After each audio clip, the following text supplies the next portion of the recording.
be prepared for it to be a tad difficult, but also be as financially prepared as you can be and see if it sticks. And it is a really fun release. It's really cool and Mm-hmm. liberating. So never be afraid to step out and see if you can buy that house or what you can afford, because you never know. It might be something that changes your life forever. My name is Kevin McIntosh, and this is The Closing Table, where we talk to experts about their experience in real estate all across the country. Let's go.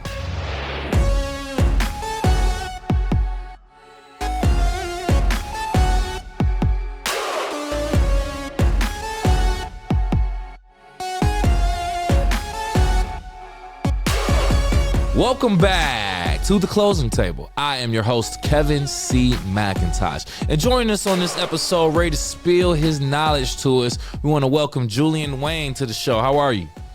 Hey, doing well, man. How are you doing today? Doing good, Julian. Doing good, man. Thank you for accepting our invitation to be a guest here on The Closing Table and taking time out of your busy schedule. We appreciate that. Hey, no problem. All right, so yeah, let's talk about you, and then we're going to talk about real estate business, specifically in your market. I want you to take some time out, Julian, introduce yourself, and in 60 seconds or less, tell us who you are outside of real estate. Hey, awesome. Well, outside of real estate, I am Julian Wayne. I am 30 years old, and I've grown up in Northwest Ohio my entire life. I spend a lot of time with the fiance. We're getting married here come March, and we've been together for just under 6 years. So we got a nice little household going here. We lived in Sylvania for about 4 years. We love our pets. We love hanging out with family and friends. And outside of that, I do some high school baseball umpiring, and I do just as much volunteering as I can. I do some work with the Exchange Club of Sylvania, God's Instruments out of the east side of Toledo. They have a food pantry over there. I do some volunteering there. That's actually run by one of my brokers at Serenity Realty. So outside of real estate, I just try to be a generally good person, I suppose, and help out as much as I can and just enjoy life. Nice. That's good to hear, man. Being active in the community, a bunch of different occupations. I don't even see how you manage it all, man. But a busy mind stays out of trouble, so I get it. So great to hear, man. All right, so let's talk about your real estate business, your business model, just in general. Give us a little bit of insight into your business. Talk about how long you've been licensed, if you have a specialty, any notable achievements, etc. Yeah, so I've been licensed just under 3 years. My 3-year anniversary is in the middle of October here. I actually got licensed in Michigan last year as well, so licensed Ohio and Michigan real estate. Having a little bit of success up in Michigan, but most of the success comes from just locally here in the Toledo area. I've sold all over Northwest Ohio, but specifically the West Toledo, South Toledo. Just in this general area where I've grown up and known my entire life. I really enjoy helping the investors from outside the area and just people that are new to buying, downsizing, upsizing, trying to find the home to grow their family or to bring everything down and downsize it and find that manageable house they can live out the rest of their years in. But yeah, a lot of residential. Haven't poked into the commercial sector. I've done some classes on what that entails, just so I can be a little more informative. But it's been really cool. 3 years has been great. I've sold about just over 45 homes in that time, which isn't the least out of anybody that started around the same time as me. But there's a lot of really good agents out there, and it's a really cool environment to learn and grow as a person if you do it the right way. Yeah, man. Yeah, I agree. You're still putting boots to the ground and getting things done, getting people in homes, so it's not a competition. You don't have to be the number one realtor in Ohio or in the country, but you're still doing it. I am not. I can promise you. Goals, man. Goals. That's funny. But on the side, not before we even go there. So you already spoke on the region, the market that you serve, which is Northeast Ohio. That's Toledo area, Northeast? Northwest, yeah. Northwest Ohio. Excuse me. Area. Yep, okay. Yep. Northwest Ohio and Southeast Michigan is technically my zone. Got you. Yeah, so that's good. So you painted that picture for us as far as the region. You have any data for us as far as like, so we can compare this to, other markets as far as Yeah, average pricing, days on the market, yeah. any data statistics? Yeah, absolutely. And it's funny you ask because the August numbers just came out recently for Oh, good. Northwest Ohio specifically, Mm-hmm. and what I've noticed most of the year is that the year-to-year numbers have been decreasing pretty Mm. rapidly, and you'll see that all over the country Yep. generally, especially with the low inventory that we're going through. And between home sales volume and just general amount of inventory out there, we're down around 15% year to year locally here. Mm. But what that's driving up is the demand just based off of the lack of inventory because people still want to buy homes right now, especially since the rates have kind of planed out, I'd say. And I think the Fed just came out recently and said they kind of want to hit a certain point by the end of the year. So it gives a little more clarity to the last quarter of the year, and there's a lot of opportunity come winter to find the home that you might not have been able to find in the summer Correct. because just by the normal cycle of things, people get distracted with the holidays and such, and sometimes you can find that deal. Not granted, it's a little bit tougher when it's snowy outside, but if we have a good weather this winter, it might be a great time to find that deal. And the average sale price is the one thing that shocks you, especially with those other numbers decreasing, Mm-hmm. is that the average sale price increased by almost 2%. It was 1.9% increase. The average sale price in Northwest Ohio by the numbers is $212,000. Okay. So you see a wide range just depending on where you are, but Mm. that's where we are kind of sitting on that average.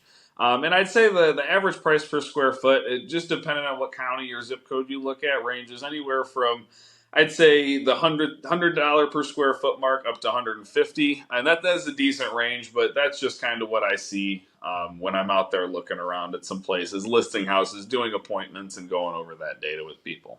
Yeah, yeah, yeah. That's interesting. And it's interesting to see that those numbers year over year have been decreasing except for the purchase price, the And listing price.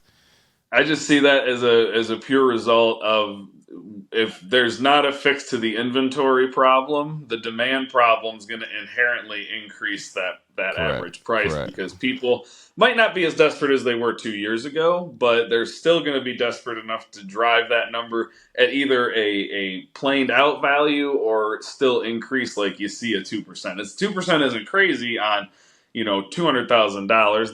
That's it's not an insane amount of money, but over time, over 5 years, it could snowball into something else, especially if we don't solve the inventory problem.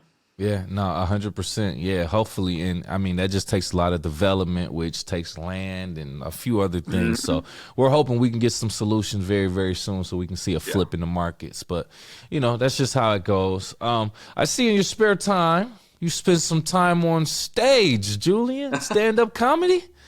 So often. Yeah, Okay. I got into it a little bit last year and fell out of it, but actually this coming Monday I'm part of the Women's Council Realtors in Northwest Ohio's Last Realtor Standing competition. So Mm, I will be out there on stage here. Is it September 25th or something like that? I nice. don't know when this will air, but I'll be out there doing my thing again for the second year in a row, trying to win the title of funniest realtor in Northwest Ohio. So I think I got a more prepared set this year. I didn't get a chance to try it out at any local places, but I talked to myself yesterday in the car, and I was like, I think I'm gonna if this goes really well, I think I'm gonna take this out to the public and see what they think of it, Nice, nice. and see if it sticks. And it is a really fun release. It's really cool and Hmm. liberating to once you get up there and you're in front of people, all the fear of it goes away. It's a really weird Really, feeling.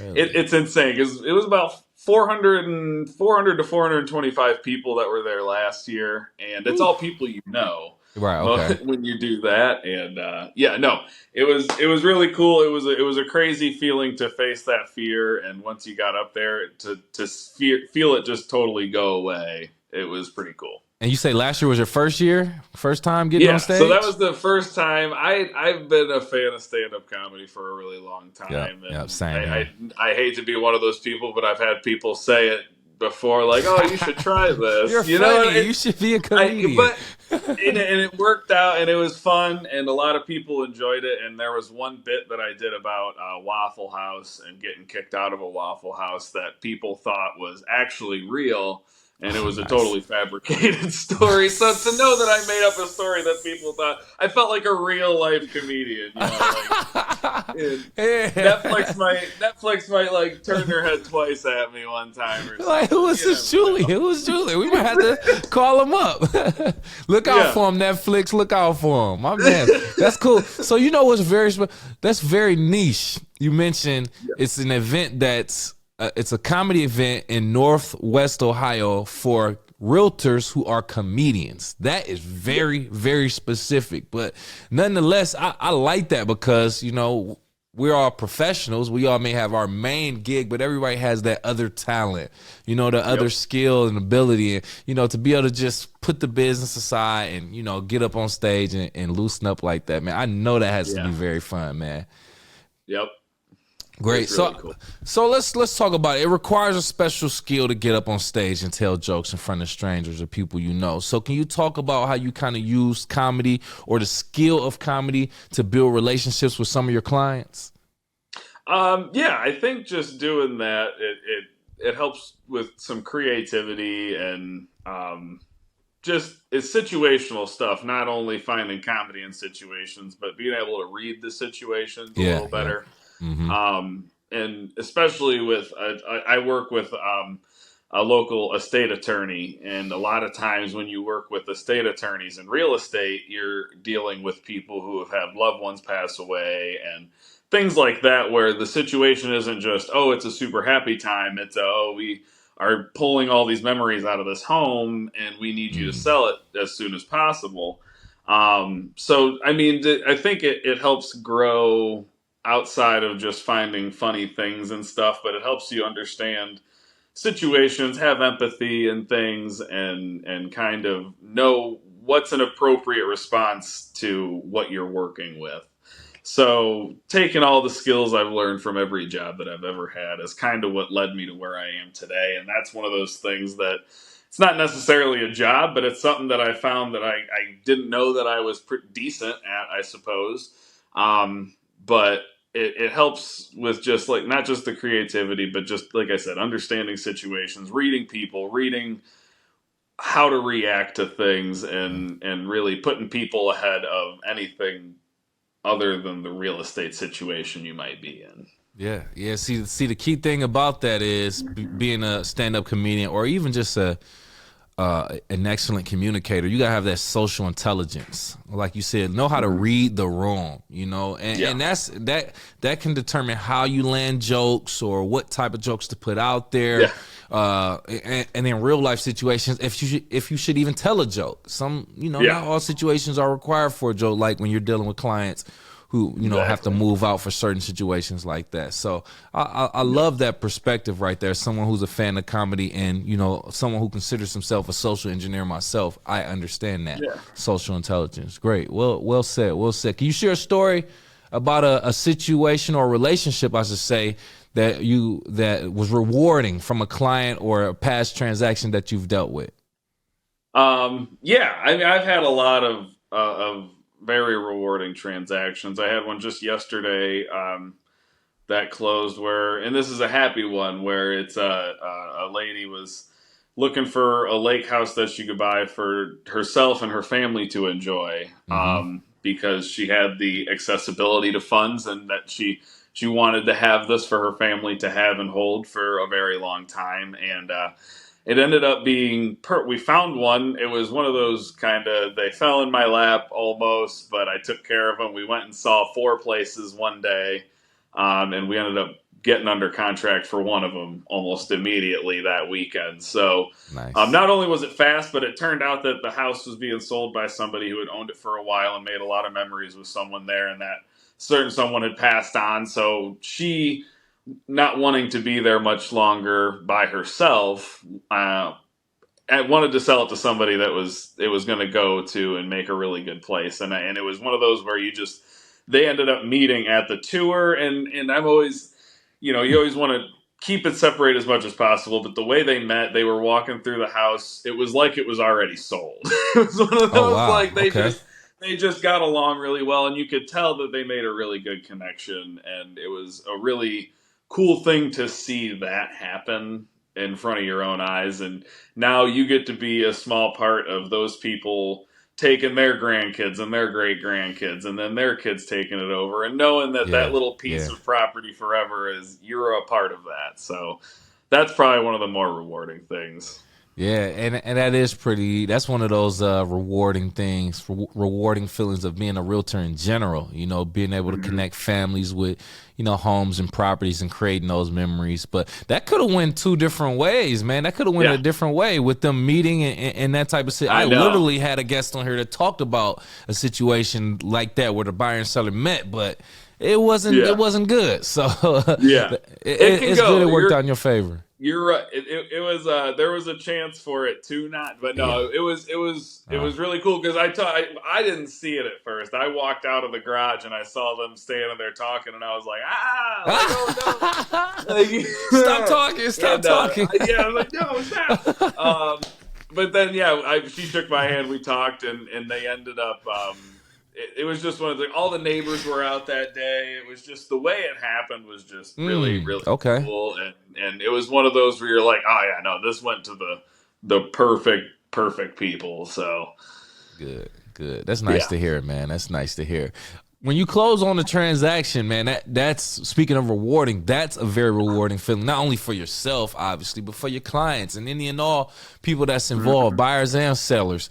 But a lot of times, some people reward their clients with a gift of some sorts after yeah. closing. So I don't know what your story is, but what's the most elaborate gift either you've given or you've known someone to give a client after closing on a property? There's some people that are absolutely fantastic at gifts, and I feel like I'm so boring about it. It's usually a card or a gift card or something.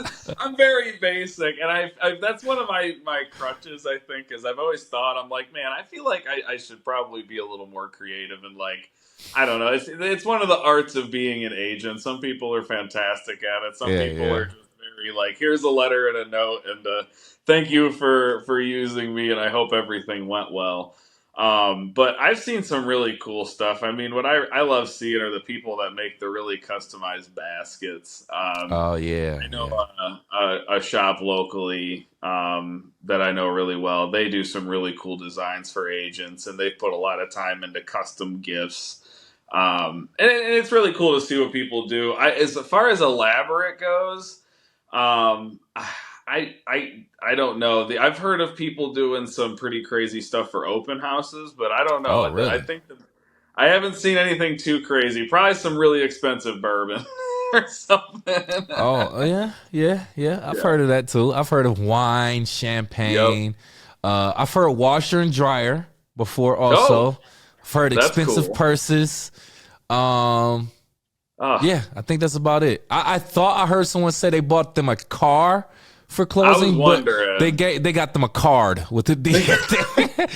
I, I wanted to go viral off of that, but they hey, said a card, so whatever.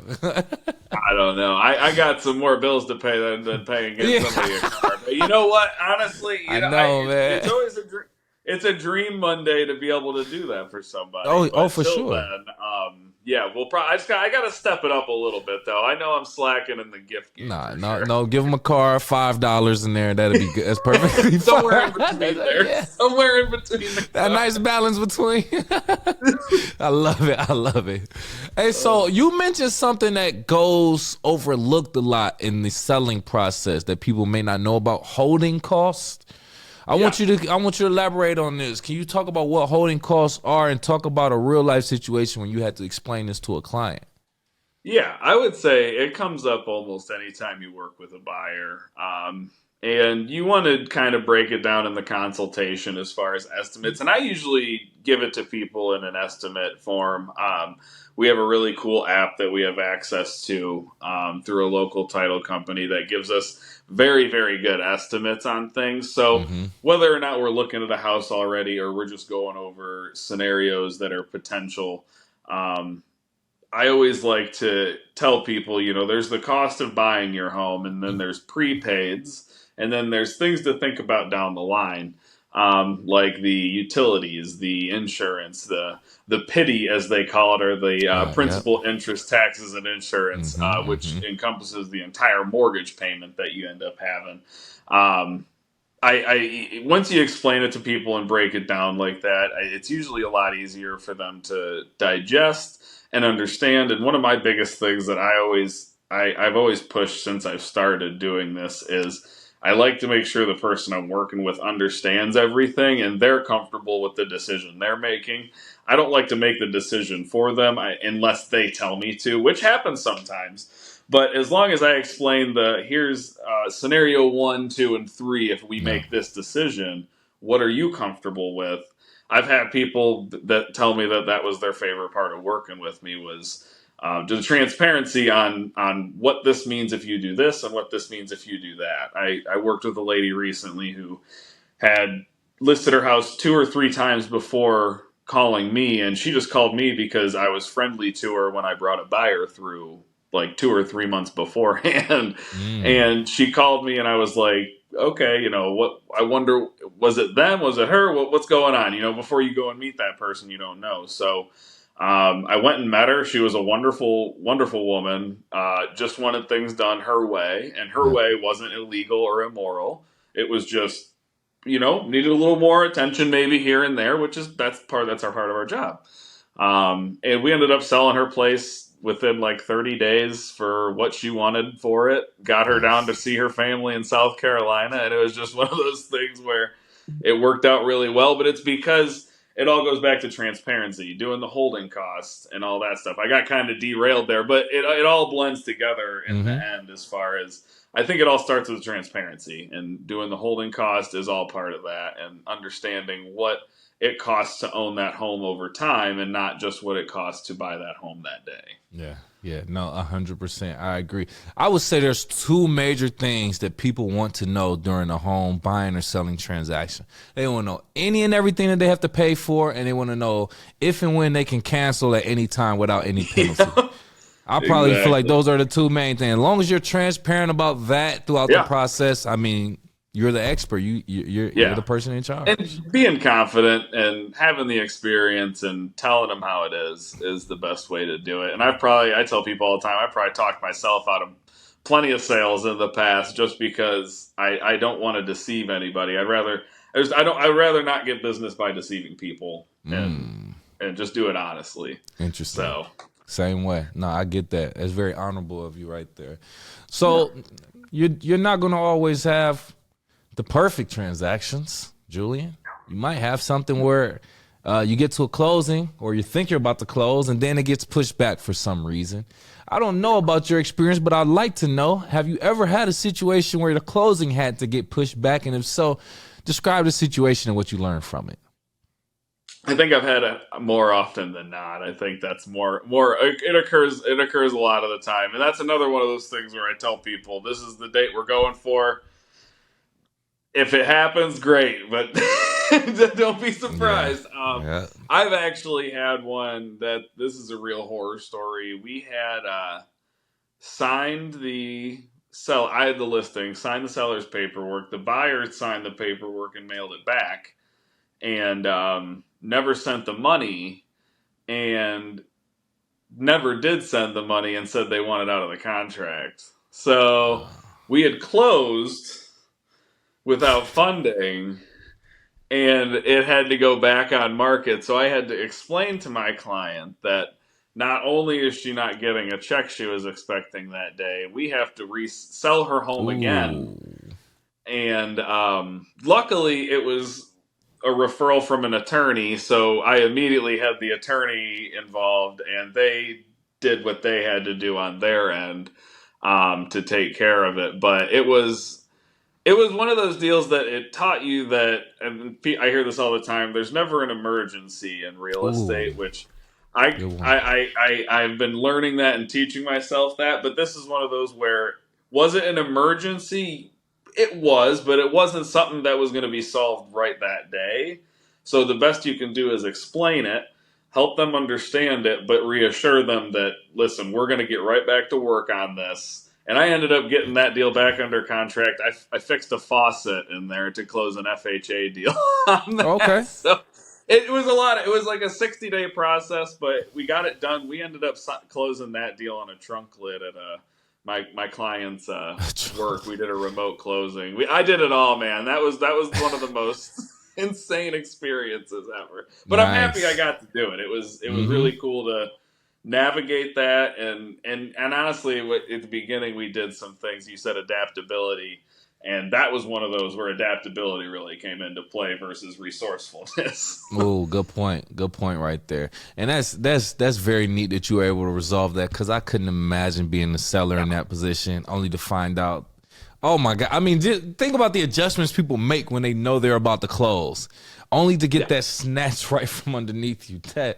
But as the professional, you Yeah. remain calm. Like you said, there's no emergency. Yep. So unless my hand is on fire, I don't need to Yes. necessarily be worried. We just take care of the situation and find Yeah. solutions.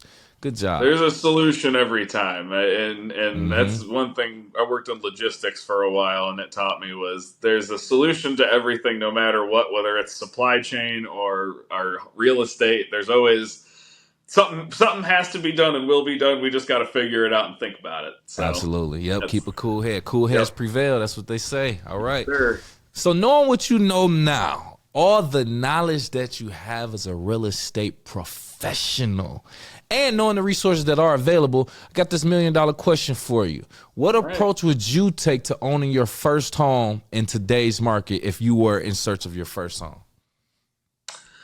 Uh, I always tell people is just be prepared for it to be a tad difficult, but also be as financially prepared as you can be.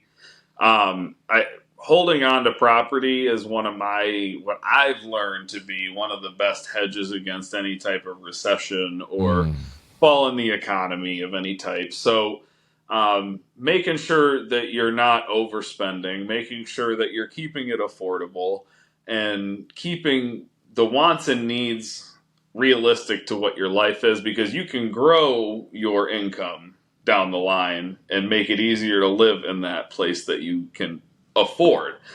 And then once time comes, you use that equity to go on to the next place, and it just making sure that you're not overdoing it. right. And the thing with that is that not only can ruin your not I mean you could lose your house if you go into foreclosure, but the stresses of that will leak into other parts of your life. And Mm, if you mm, don't, if you let that happen, you can lose control very quickly. mm. Money is a very big, powerful thing in life. So if you can control it, and I'm not the best at controlling it either, so I'm preaching to myself when I do this sometimes. But recognizing it, and just if you just recognize it, if you just know and you're conscious about the decisions you're making, you can do it safely. I've known plenty of people that do it, can do it.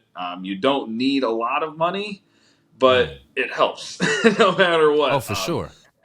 Any loan, any lender will tell you, they can get you as low of a down payment as you can, and there's no 20% down. You don't need that. You can. We can get into that another time, but 20. That's a whole book I could talk about for 30 minutes more. Yeah. But yeah, I always say just mentally and financially prepared are the two biggest things. Just make sure whoever you're doing this with is who you want to do it with, and make sure that you both are confident that if one of you loses the money, one of you can pick up the slack for long enough to make it happen. And think of the outside the box type scenarios that There could you go go. wrong, because always can. It can always go wrong. Mm-hmm. Mm-hmm. Yeah, yeah. Prepare for the worst and hope for the best every Yeah, single time. that's Yeah.